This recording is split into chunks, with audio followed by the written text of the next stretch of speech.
আজকে আমি আরেকটা জিনিস দেখাবো যে বিল্ডিংয়ের কাপবোর্ড।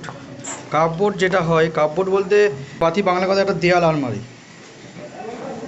এটাকে আমরা দেয়াল আলমারি বলি। এইখানে এই যে গ্যাপটা আছে, এখানে একটা আলমারি টাইপের হবে। এটাকে ইঞ্জিনিয়ারিং ভাষায় কাপবোর্ড বলে।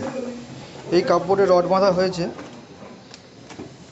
যখন স্ল্যাব কাস্টিং হয় তখন এই রডগুলো, এই যে রডগুলো দেখতে পাচ্ছেন, এই একটা রড, এই একটা রড, এই একটা রড, স্ল্যাব কাস্টিংয়ের সময় এখানে রডগুলো ছাড়া হয়। পরবর্তীকালে এই রডটাকে সোজা করে এরকম ভিতর থেকে শাটারিং করে যে বটম জালি দিতে হবে, তারপর টপ জালি দিয়ে এই যে ভার্টিক্যালটা পরে ছাড়া হয়েছে, এখানে প্রায় 300 এল দেওয়া হয়েছে, দিয়ে এর সঙ্গে ল্যাপিং করেছে যাতে সাপোর্টটা 300, যে এই যে রডটা গেছে ভার্টিক্যাল রডটা, এর সঙ্গে 300 এল করে এল করা হয়েছে এই পর্যন্ত, যাতে রডটা সাপোর্ট নেয় বা কাপবোর্ডের স্ট্রেংথ হয়।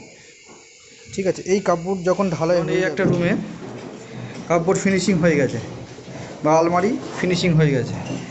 এই যে ঢালাই হয়েছে, এইটাকে আমরা কাপবোর্ড বলি। দেখুন, দূর থেকে দেখাতে হবে, বুঝতে পারবেন।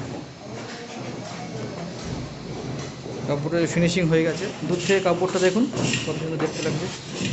যখন ফিনিশিং হিসাবে খুব সুন্দর দেখতে লাগবে।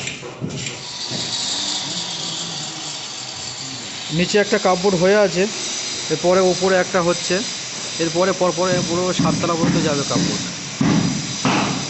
এই কাপড়ের আমরা হচ্ছে আউটফিট। এটা হচ্ছে ভিতরে পোর্শন কাপড়, না নাম দেবে না তো।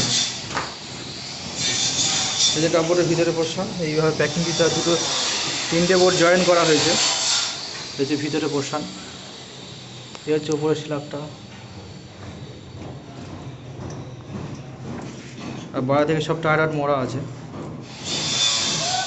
এই কাপড়টা যখন ফিনিশিং হয়ে যাবে ঠিক বাইরে থেকে এরকমই দেখতে লাগবে। এই হচ্ছে কাপবোর্ড, প্লাস্টার হয়ে গেছে পুরো, কাপবোর্ড পুরো 7 তলা পর্যন্ত গেছে।